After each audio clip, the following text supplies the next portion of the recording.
Should you buy the Oculus Rift S?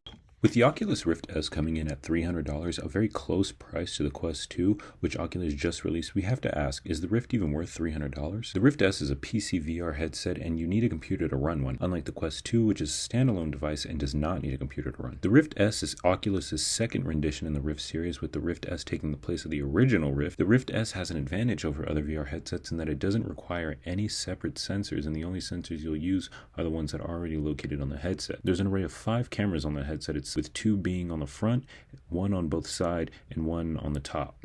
These 5 cameras do an amazing job at tracking where you are in the room and where the controllers are, which use a separate IR array to keep their position up to date with the headset. You can do full room VR provided you have the space using this headset, and the setup process for this is simple. During the setup, you'll draw a box around the play area you have. This box is meant to keep you from hitting your wall. It works better for not walking into things, but usually by the time it tells you that your hand is leaving the VR space, your hand is already left. You can adjust the sensitivity of the box in the Oculus settings. I recommend this if you're worried about hitting your wall a little too hard. The Rift S has one cable running from the headset to your PC, which connects via DisplayPort and USB 3. This cable can be detached and replaced if need be. The wire is fairly thick and at times may get in your way while you're gaming. The Rift S comes with 2 controllers, both of which take 1 AA battery. 2 batteries are included in the box. The controllers also have an adjustable wrist strap, which may be useful in certain games. However, I do wish it was removable, as when I'm not using it, it can be very annoying. The controllers aren't difficult to learn themselves, but every game has a different config for how the controllers are used,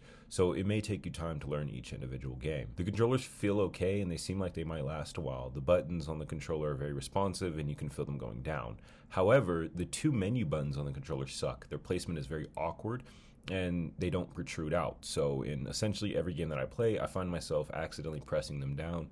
And in most games, whenever you press these menu buttons, it doesn't pause. So essentially you're taken out of the action. The Rift S doesn't have any headphones and instead uses a small speaker located on the head strap. These speakers sound pretty well and might be better than using headphones, as wearing headphones will increase the weight of the headset. The headset's already sitting at a full pound. However, if you prefer the headphones, the Rift S does have a headphone jack which you can pass audio through. In order to hold the Rift on your head, Oculus has a sort of crown head strap which can be tightened and loosened around the back with a knob.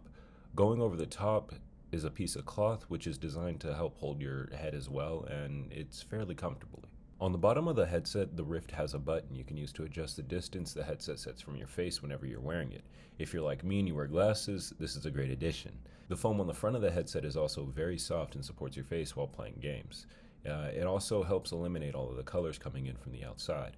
The Rift S all around feels pretty good. It's not super amazing and some parts feel kind of cheap. However, it's not terrible and you'll be fine hitting it a few times.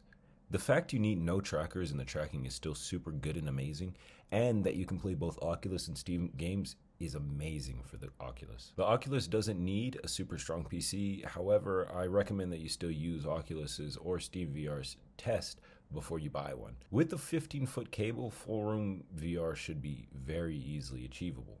So now we come to the question, is the Rift S worth even $230 right now? I would say yes and no. The Rift S is mostly a plug-and-play solution and you don't need much to get started playing VR right away. However, the lifeline of support for this looks limited, so in a year from now you may end up having to shell out $1,000 plus for a new top-of-the-line VR headset. However, if you don't mind possibly having to replace this in a year or two, I would say it is worth it. The Rift S is a great headset with lots of features. And I personally don't regret my purchase in the slightest. I don't think you would feel any different if you got one either. Thank you so much for watching, and if you enjoyed the video, feel free to leave a like, and if you hated the video, feel free to leave a dislike. If you already have a VR headset, please tell me which one you have in the comments. And I mean, what are your thoughts on the Rift S? What are your thoughts on the new headsets coming out? I think Steam has another one, right? I'm pretty sure Steam has another headset coming out here pretty soon. So let me know what you think about that. If you really liked it, you can consider subbing, and if you don't, then you could watch more, or you could not watch more. Thank you for watching this one, though. Goodbye.